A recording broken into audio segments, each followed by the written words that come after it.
Tudo bem, pessoal? Hoje nós vamos tratar do tema da teoria geral dos recursos, que, como nós sabemos, é um tema que não é dos mais fáceis. Em verdade, nós vamos começar comentando a questão dos atos do juiz. Por quê? Porque é a partir dos atos do juiz que nós temos a teoria geral dos recursos. Vejam, os juízes eles podem proferir ou sentenças, ou interlocutórias, ou despachos, ou ainda acordos e monocráticas.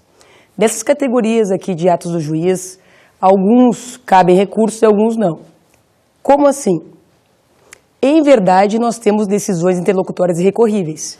Como assim irrecorríveis? Quando a lei proíbe recurso, elas são irrecorríveis. E também o despacho é irrecorrível, conforme prevê o artigo 504 do CPC, que passaremos a ouvir. Código de Processo Civil, artigo 504. Dos despachos não cabe recurso. Como se vê, antes dizia assim, de despacho de mero expediente não cabe recurso. Hoje diz, de despacho não cabe recurso. Por que isso? Que é para dizer que de qualquer despacho não cabe recurso. Então, tirando as interlocutórias irrecorríveis, que são aquelas que têm previsão expressa na legislação, e tirando os despachos, todos os demais atos do juiz são recorríveis. Vejam, nós vamos ver no decurso da nossa aula, analisando cada um dos recursos, com as aulas que vão vir, nós vamos ver quando cabe cada um dos recursos. Mas, por hora, a gente já sabe o quando uma decisão é recorrível.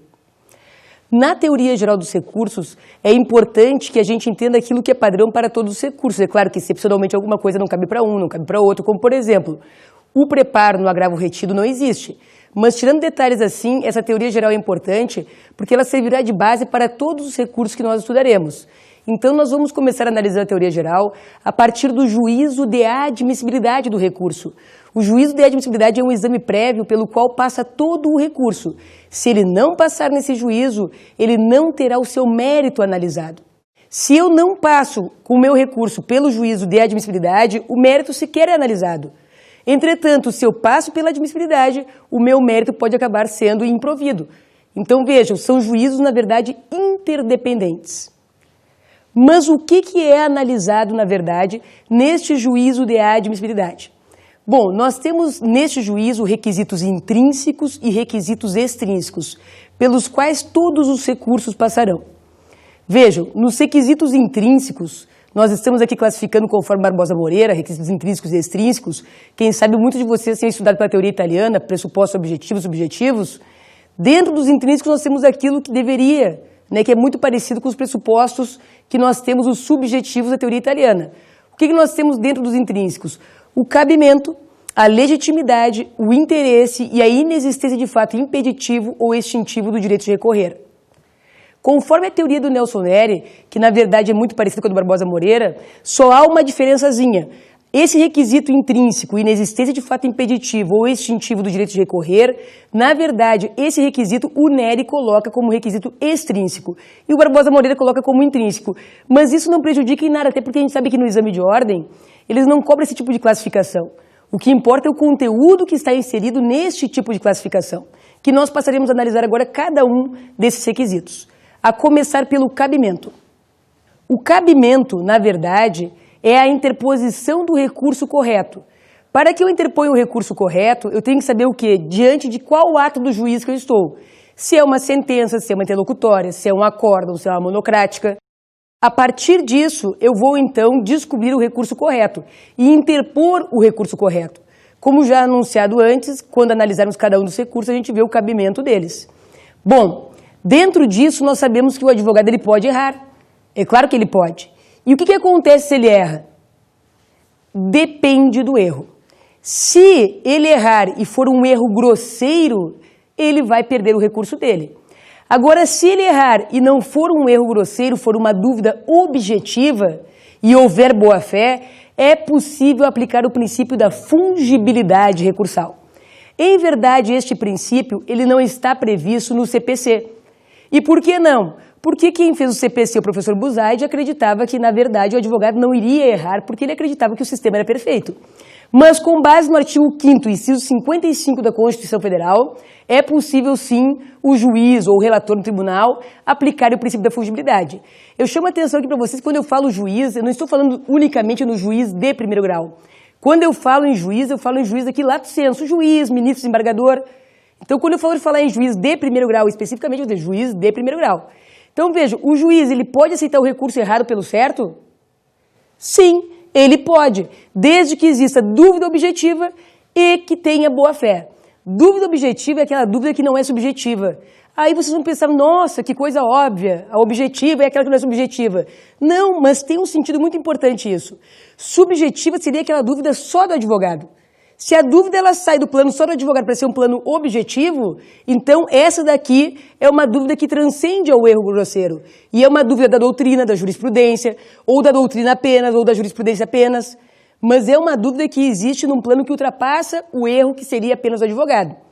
Por exemplo, na Lei 10.60 de 50, que é a lei da gratuidade, lá diz assim, ó, a parte pede gratuidade para o juiz. Na prática, algumas pessoas chamam de AJG, mas é gratuidade. O juiz acaba, então, por deferir a gratuidade. E o réu impugna essa gratuidade. A Lei 10.60 diz que da decisão do juiz que resolve esse incidente, cabe apelação. Entretanto, esse incidente, a decisão do juiz é uma interlocutória. E o que cabe, de fato, é o agravo de instrumento. Vejam, a lei induz ao recurso. Nós, estudantes, sabemos que é um agravo de instrumento. E então, como é que se faz? Se aceita o recurso errado pelo certo, pelo princípio da fungibilidade. Agora vejam, importante pela jurisprudência, que o recurso seja interposto pelo recurso de menor prazo. Se, por exemplo, eu vou fazer uma apelação, que eu faça apelação em 10 dias, ainda que o prazo dela seja 15, porque jurisprudencialmente há o entendimento que o recurso errado deve ser interposto no prazo do certo. Dentro do cabimento ainda, o princípio da taxatividade. O que é taxatividade? Taxatividade, na verdade, significa recurso ser aquele meio criado pela União como tal. Só quem pode criar recurso, minha gente, é a União. É uma competência só dela. Então, vejam, antes se dizia assim, ó, princípio da taxatividade, recurso é aquilo que está previsto no rol do artigo 496. Hoje não mais se faz essa leitura. Por que não? Porque hoje a leitura que se faz é que recurso é aquele instituto criado pela União como tal. Claro, essa é uma explicação muito boa porque ela elimina o problema de discutir se sucedâneo é recurso ou não. Se o sucedâneo recursal, que é aquela figura que faz às vezes de recurso, não está legislado pela União como tal, então o recurso não será.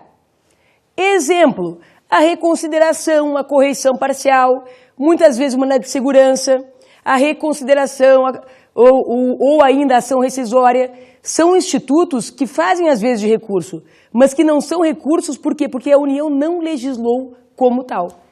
Então, aqui entender o princípio da taxatividade, porque hoje, se eu olhar o rol do 496 do CPC, eu não poderei dizer que esse rol é suficiente para dizer o que é recurso, porque nós temos recurso fora desse rol do 496. Muito reconhecido o recurso inominado dos juizados especiais, que equivale ao recurso de apelação.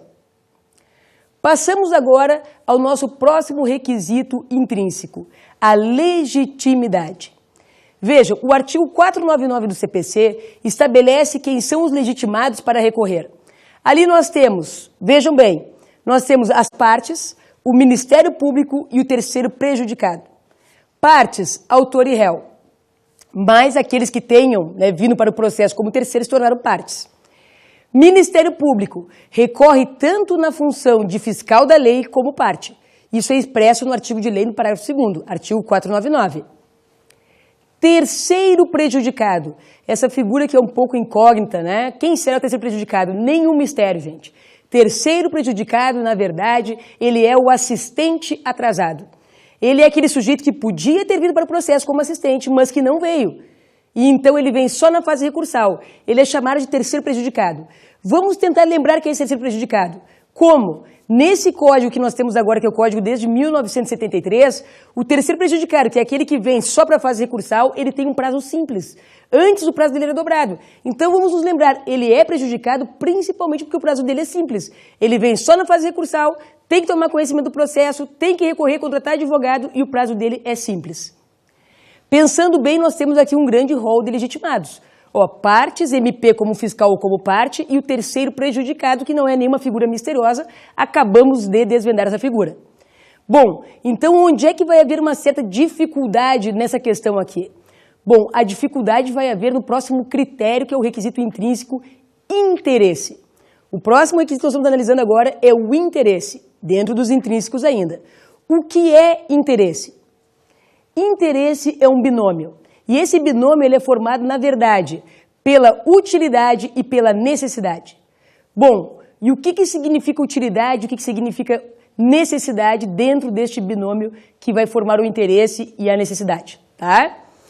Vejam, dentro disso, vamos analisar agora primeiramente a utilidade. O que é a utilidade, que é uma das partes do binômio do interesse? Utilidade é ter prejuízo. Se eu não tenho prejuízo, eu não posso recorrer. Se eu peço para o juiz 50 mil, ele me dá. Se eu peço para o juiz 20% de honorários, ele me dá. Se eu peço para o juiz custas, ele me dá, eu não posso recorrer pedindo 60 mil, 70 mil, 80 mil. Por que não? Porque não tem utilidade. E por que não tem utilidade? Porque eu não tenho prejuízo. Então, necessariamente, a utilidade, ela pressupõe um prejuízo. Se eu não tenho prejuízo, eu não posso recorrer. Ah, mas eu queria ganhar 60 mil. Se eu quero ganhar 60 mil na minha petição inicial, eu tenho que pedir 60 mil reais. Eu não posso dizer assim, agora que eu ganhei 50, eu quero 60.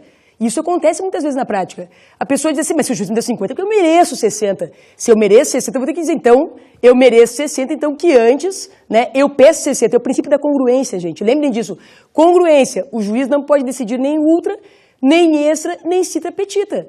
Ou seja, nem além, nem aquém, né, e nem fora do meu pedido. Então, se eu acho que eu mereço mais, eu tenho que pedir na petição inicial. Então, utilidade significa prejuízo. Vamos agora analisar a necessidade. O que é necessidade de recorrer? Necessidade de recorrer significa o recurso ser o único meio legítimo de impugnação, salvo, é claro, o mandado de segurança, que está acima. Quando é que é mandado de segurança? Quando não cabe nada. Vamos tratar agora da necessidade. Já sabemos, necessidade é eu só dispor do recurso para impugnar decisão. Quando eu falo só dispor do recurso, é que eu não disponho de nenhum outro meio legítimo. Não pense em maneiras ilegítimas, mas eu posso falar com o juiz. Isso não é um modo legítimo de impugnação. Vamos aqui a um exemplo que caiu no exame de ordem, foi em segunda etapa, mas é uma questão que se aproveitaria facilmente em primeira etapa de exame de ordem. A questão era assim, A versus B. Sentença do juiz, total procedência. O que acontece? O B apela, o B réu perdeu, porque se foi total procedência, ele apelou. Só que o juiz admite esse recurso do B, ele recebe esse recurso, e em verdade esse recurso tem um problema, ele está intempestivo, ele está fora do prazo. E aí eles perguntam assim na prova, pode o autor recorrer da decisão do juiz que admitiu o recurso que era inadmissível porque intempestivo? Veja, o juiz julgou a demanda totalmente procedente. O réu recorreu, é claro, ele perdeu, ele tem que mais recorrer. Aí eles perguntam, o B, réu, recorreu e o recurso é intempestivo. O juiz não percebeu o erro e acabou admitindo. É possível o autor recorrer da decisão que admitiu o recurso inadmissível? Resposta, não. E por que não? Porque falta necessidade. E por que falta necessidade? Vejam, a questão era muito simples de pensar. O que o juiz faz, qual é o próximo passo do juiz após receber, após admitir, após conhecer a apelação? Quando eu falo receber, admitir, conhecer, isso significa a mesma coisa, é juízo de admissibilidade. O que significa isto? Significa que se o juiz recebeu a apelação, o próximo passo dele será abrir prazo para contrarrazões, para a resposta do apelado. Ora, se o apelado dispõe das contrarrazões para demonstrar ao juiz que o recurso era inadmissível, eis que intempestivo, por que o apelado iria recorrer? Se ele viesse a recorrer, se viesse, o recurso seria inadmitido. E por que seria inadmitido? Porque ele seria carecedor de interesse recursal. E por quê? Porque ele não teria necessidade.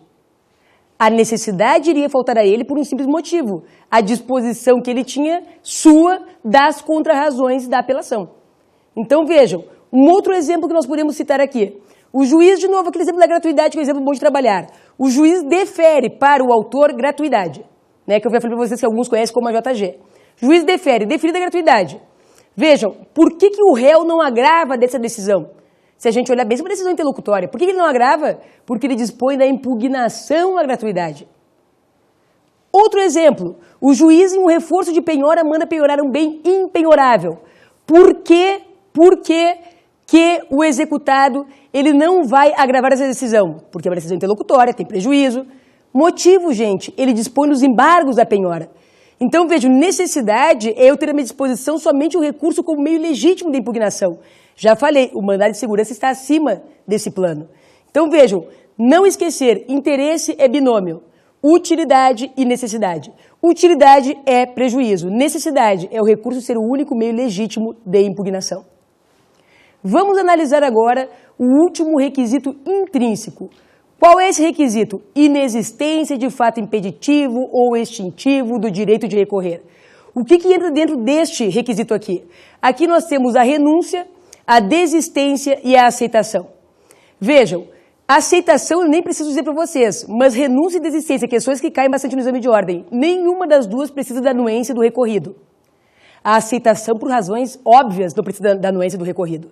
Mas a dúvida ficaria. E a renúncia e a desistência precisariam da anuência do recorrido? A resposta é não. Então, pense assim, ó, às vezes no exame de ordem a gente tem que pensar de uma maneira mais fácil. Nenhum dos três requisitos que eu estou comentando agora precisa de anuência do recorrido. Nem a renúncia, nem a desistência, nem a aceitação. Vamos comentar agora o que vem a ser cada um desses requisitos. Começando pela renúncia, que está prevista no artigo 502 do CPC. A renúncia, na verdade, ela ocorre antes da interposição do recurso.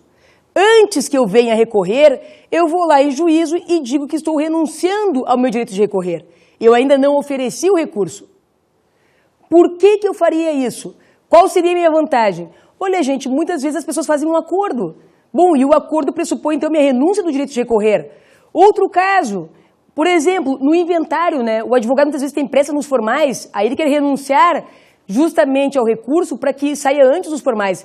Acho que dá uma demora muito grande, mas enfim, tem profissionais que fazem isso. Então vejam, a renúncia ocorre antes da interposição do recurso. E o que significa desistência? Desistência, eu já interpus o recurso, ele já está interposto, mas por algum motivo eu venho abrir mão dele que já está interposto. Exemplo, o acordo de novo. Eu fiz um acordo e já tinha interposto o recurso. Agora outra parte diz, olha, eu só fecho o acordo se na verdade tu abrires mão do recurso. O que eu faço? Eu faço uma petição desistindo. Outro exemplo muito bom, muito bom. Imagine o seguinte, tá? Eu tenho autor e réu sucumbentes. O autor não ganhou tudo o que queria e o réu não perdeu tudo aquilo que podia. Então, vejam, ambos têm direito de apelar, ambos têm direito. Mas imaginem que somente o autor apele, o réu não. O réu ele faz um recurso adesivo. E imagine que no tribunal cai em uma câmara ou uma turma, dependendo se é TJ ou TRF, onde a situação do apelante piora, por entendimento conhecido, e a situação do recorrente adesivo melhora. O que o apelante faz? Ele desiste da sua apelação porque o adesivo não será julgado também. Então também se desiste por técnica. Mas existe mais um motivo muito importante de desistência. É a desistência presumida. O que é desistência presumida? É quando o advogado não queria de fato desistir, mas a conduta dele leva a crer que ele queria desistir. Exemplo, advogado que não reitera agravo retido. Vejam, o agravo retido eu faço no curso do processo. A lei diz, em virtude do recurso lá da decisão final na apelação, eu vou então reiterar que eu quero julgamento. Se eu deixo de reiterar, não será julgado o meu agravo retido. Eu sempre chamo a atenção, mas eu já li na jurisprudência isso. Olha, gente, o que acontece na jurisprudência? O que acontece na vida real, muitas vezes foge desse ideal processual. A prova da OAB, ela está muito mais para aquilo que está legislado, para aquilo que está compreendido, do que para aquilo que acontece na vida real. Na vida real, e mesmo em alguns casos apartados da jurisprudência, acontecem coisas que são anormais, inclusive. Coisas que a gente sequer consegue compreender.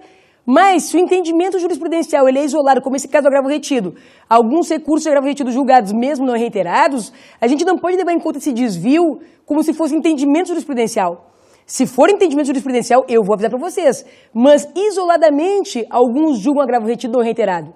Então, veja, se eu não reiterar o agravo retido no recurso de apelação, a presunção é que eu desisti do meu recurso de agravo retido.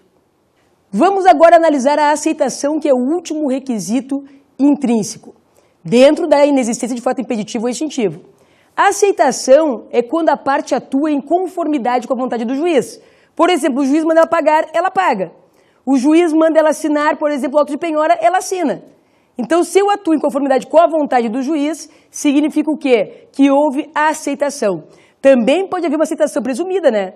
O juiz mandou assinar, mas eu não queria assinar. Se eu não queria e tive que assinar para não pagar alguma multa, então eu que faço ali, né, a minha observação de que eu não estou, na verdade, resignada, que eu vou recorrer, mas que eu estou assinando, de repente, deixar de pagar uma multa.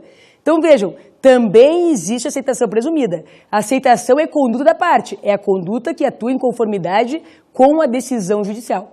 Vamos analisar agora os requisitos extrínsecos de admissibilidade, que são tempestividade, preparo e regularidade formal.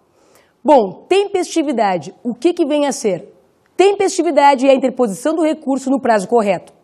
Vejam, no CPC nós não temos maiores dificuldades. Na área penal e na área trabalhista, eu digo para vocês, aí eu acho mais difícil, né? Prazos que, na verdade, 8 dias, picados.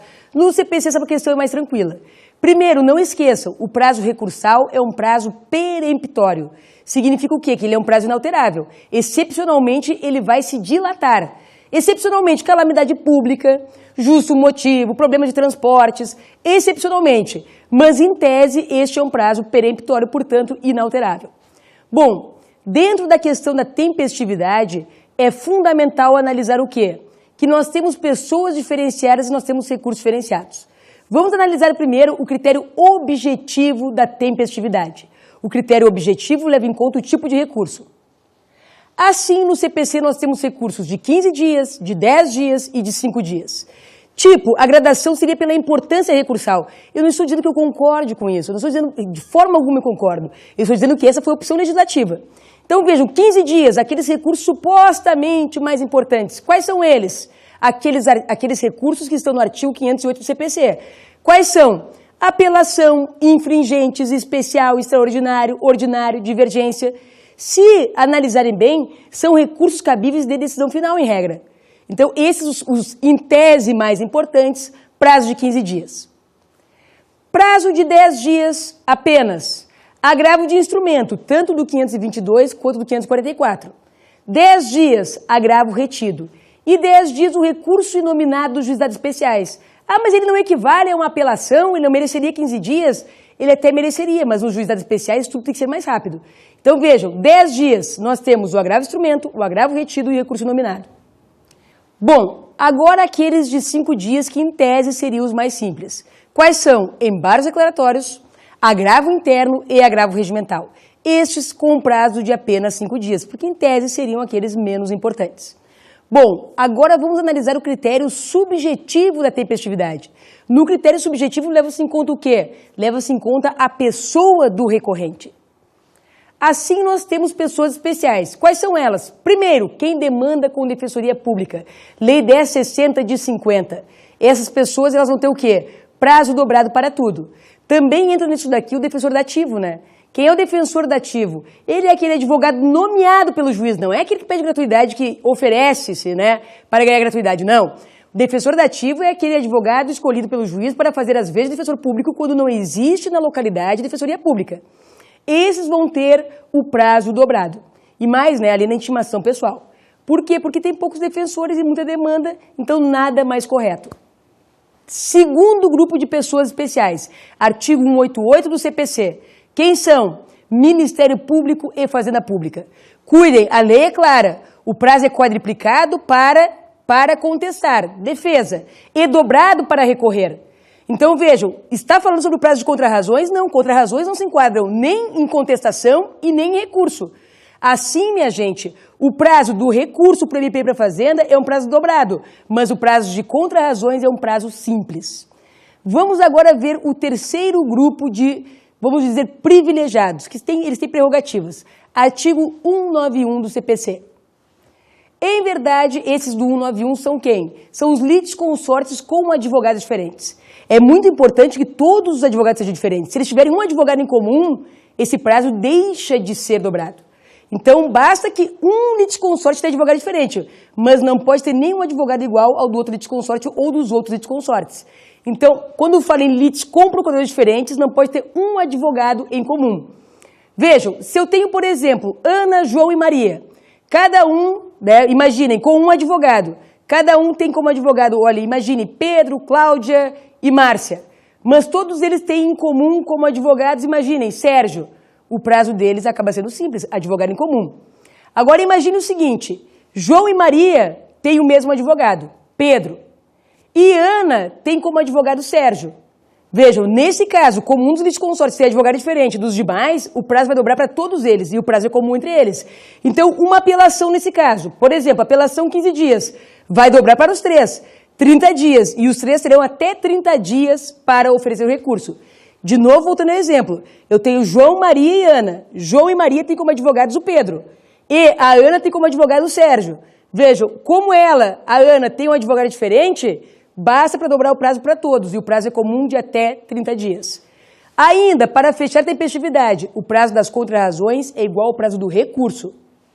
Quando eu falo que o prazo das contrarrazões é igual ao prazo do recurso, eu quero dizer que não é igual ao prazo da pessoa do recorrente. Se o recorrente é a fazenda, o prazo da fazenda vai ser dobrado. Então, contrarrazões, se o prazo do recurso é 15 dias, contrarrazões, prazo é 15 dias. Vejam, aqui chamando a atenção, os litisconsortes, em tese, eles vão ter o prazo dobrado para tudo, como a Defensoria Pública. Em tese, existem alguns entendimentos diferenciados, mas em tese pensei assim, dobrado para tudo, tanto para contrarrazões quanto para recurso. Assim encerramos a tempestividade. Vamos agora analisar o preparo. O que é preparo? Preparo, minha gente, é pagamento do recurso. Mas será que é só pagamento? Não, é pagamento e comprovação. Se eu pago e não comprovo, é a mesma coisa que não pagar. Tem uma jurisprudência bem interessante que o sujeito ele paga o recurso, mas ele perde a guia, alguma coisa desse tipo. Aí ele diz, ele conta na história dele que o estagiário perdeu, é claro, a culpa tinha que ser do estagiário, aquela história de sempre. Pronto, e aí? Olha, minha gente, pagar e não comprovar é a mesma coisa que não pagar. E na prova da OAB, como é que eu resolvo isso? Se eles disserem para vocês assim, prepare o pagamento do recurso, isso aqui é verdadeiro. E por que é verdadeiro? Eles não estão dizendo para vocês, prepare apenas o pagamento do recurso. Eles estão dizendo para vocês o seguinte, preparo é o pagamento do recurso. Só que não é só o pagamento, preparo é o pagamento e a comprovação. Comprovação é essa que se faz, em regra, no ato de interposição. Quando eu entrego o meu recurso grampeado junto, já vão as guias de comprovante do preparo. Então, vejam, preparo eu comprovo no ato de interposição. Mas tem exceções? É claro que tem exceções, nós estamos no direito. Quais são elas? Uma é a Justiça Federal, que tem um prazo de até 5 dias após a interposição. Não aconselho ninguém a fazer. E a outra que eu aconselho menos ainda, juizados especiais, que eu tenho até 48 horas após a interposição do recurso inominado. Eu comento por quê? Porque no mundo da prova tudo pode cair. Agora, prática forense, jamais façam isso. Mas vejam, recurso inominado, eu interponho ele, eu tenho até 48 horas para fazer e comprovar o preparo, ou apenas comprovar. E na Justiça Federal, eu tenho um prazo de 5 dias após a interposição, para fazer e comprovar, ou apenas comprovar o preparo. Mas, em tese, essa comprovação se faz no ato de interposição. Bom, dentro do preparo ainda, não confundir o artigo 511 com o artigo 519. Aí vocês vão me dizer assim, mas o 519 nem posso confundir, porque o 519 ele é um artigo da apelação errado. O 519 ele é compreendido como teoria geral dos recursos. Por quê? Porque apesar de estar dentro da apelação, não existe a teoria geral dos recursos, não existe um artigo como o 519. Vejam, o 511 ele fala do preparo incompleto. E aí ele diz assim, se o preparo for incompleto, o advogado vai ser intimado para completar. Agora, o 519 trata do caso de não haver preparo. Bom, não havendo preparo é outra situação, não é um caso de complementação. Se não há preparo e o advogado tem um justo motivo, ele vai provar esse justo motivo. A lei fala no 519, o advogado vai peticionar para o juiz, alegando justo motivo. E aí, bom, se esse justo motivo o juiz aceitar, ótimo. E se ele não aceitar? O problema é o seguinte, a lei diz essa decisão do juiz que releva ou não a deserção, que na verdade deserção é a falta do preparo, que é a falta do pagamento e comprovação, se o juiz relevar ou não, essa decisão ela é irrecorrível. Estamos diante nesse momento de uma interlocutória irrecorrível. E o que cabe? Vejam, interlocutória irrecorrível. Se for primeiro grau, a tendência de resposta é a correição parcial. Correição parcial é uma figura que eu utilizo quando eu estou diante de um despacho, que é irrecorrível, ou de uma interlocutória irrecorrível, no primeiro grau. Segundo grau, o que eu utilizo? Mandado de segurança. Eu vou utilizar a figura do mandado de segurança. Então, da decisão do juiz que releva ou não a deserção dessa petição que eu fiz para ele, alegando justo motivo, o que cabe? Não cabe recurso. Eu vou fazer ou correição parcial, primeiro grau, ou mandado de segurança, segundo grau. Ainda, dentro do preparo, nós temos aqui também um critério objetivo e um critério subjetivo. Eu vou atentar para vocês. Como aqui nós temos uma situação que o Brasil inteiro pode assistir essa aula, nós temos que atentar que existem peculiaridades regionais. Então eu vou falar para vocês assim, lato sensu pelo CPC. É claro que dentro do estado de cada um tem que se observar se o recurso é pago, se ele não é. Por exemplo, até alguns anos atrás, em São Paulo, não se pagava agravo de instrumento. Hoje se paga.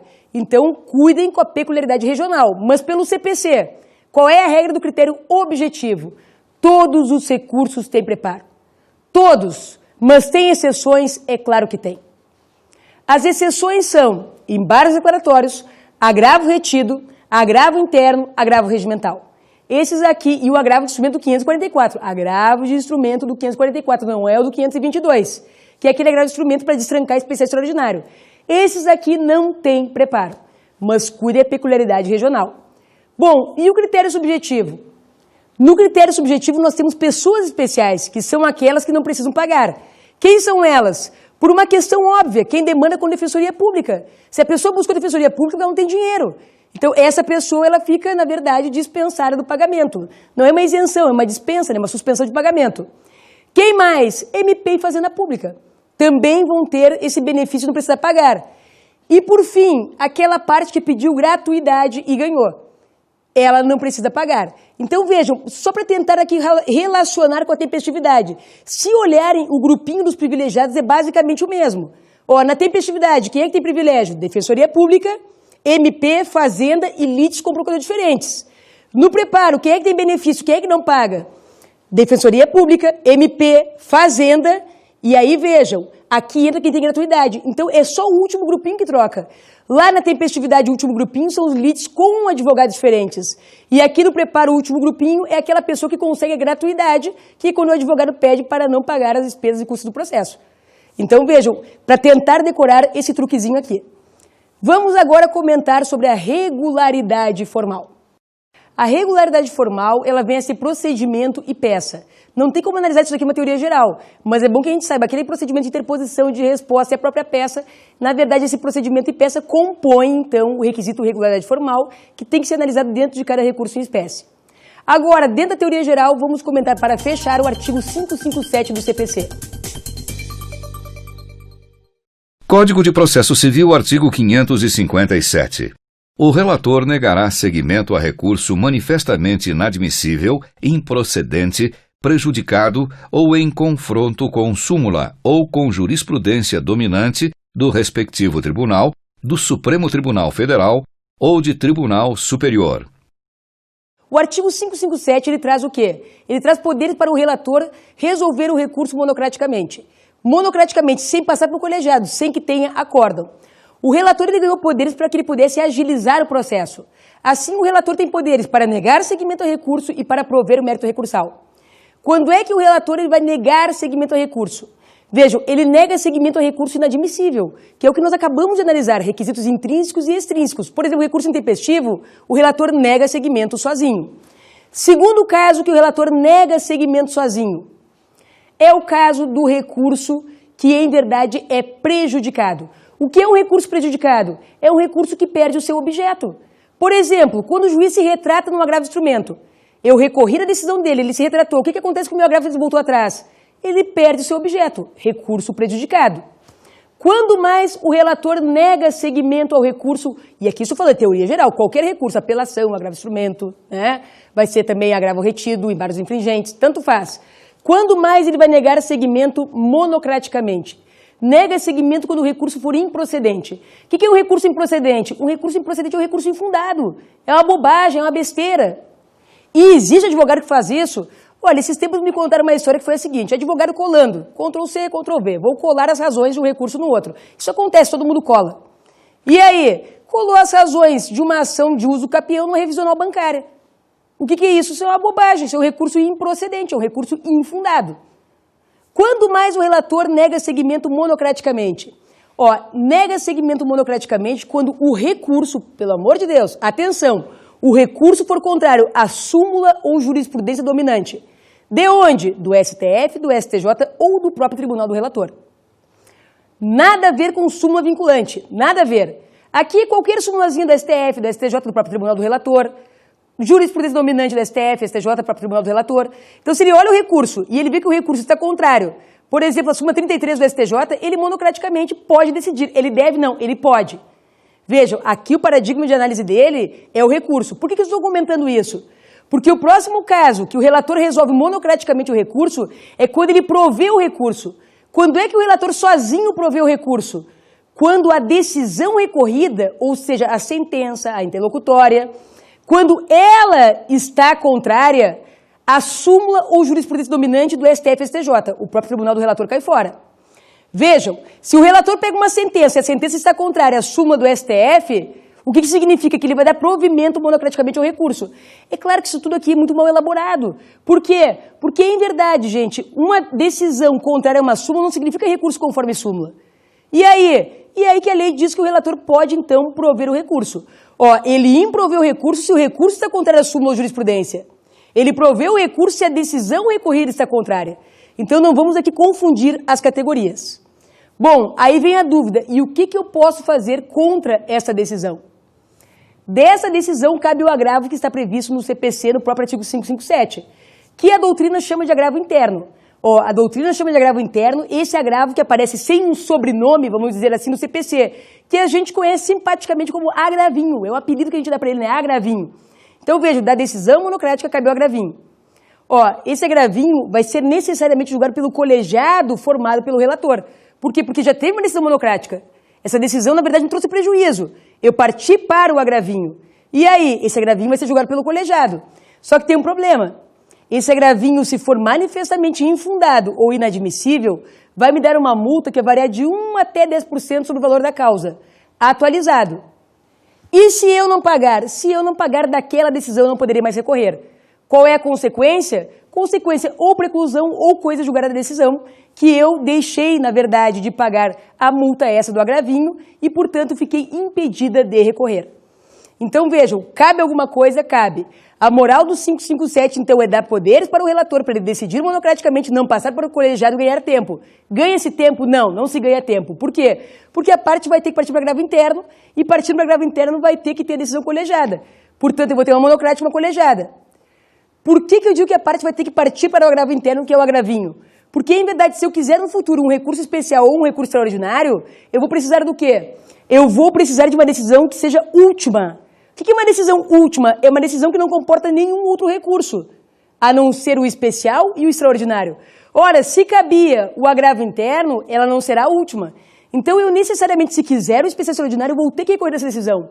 E o que significa isso? Significa muita perda de tempo. São essas soluções legislativas que mais atrasam o processo do que ajudam o processo.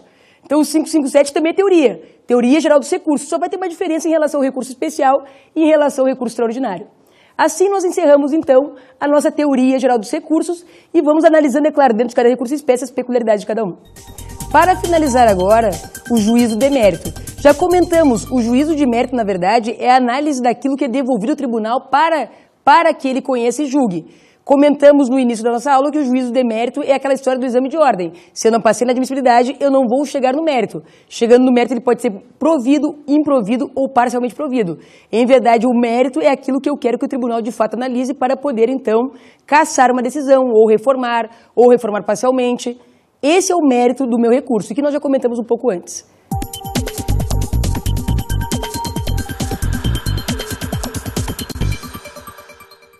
Como dica de estudo, eu atento para que vocês prestem atenção naquilo que cai bastante no exame de ordem. O que cai bastante? A questão da tempestividade, os prazos, a questão do cabimento, algumas questões de princípio como fungibilidade, taxatividade. O artigo 557 também cai bastante. No 557 eu vou dar uma dica para vocês, leiam ele com bastante atenção, porque muitas vezes eu vejo que no exame de ordem ele cai como está na letra fria da lei. Por quê? Porque a letra fria da lei por si só já é bastante complicada. Então, uma boa leitura, tentar memorizar, o máximo possível a questão dos prazos, a questão de cabimento, é bastante importante.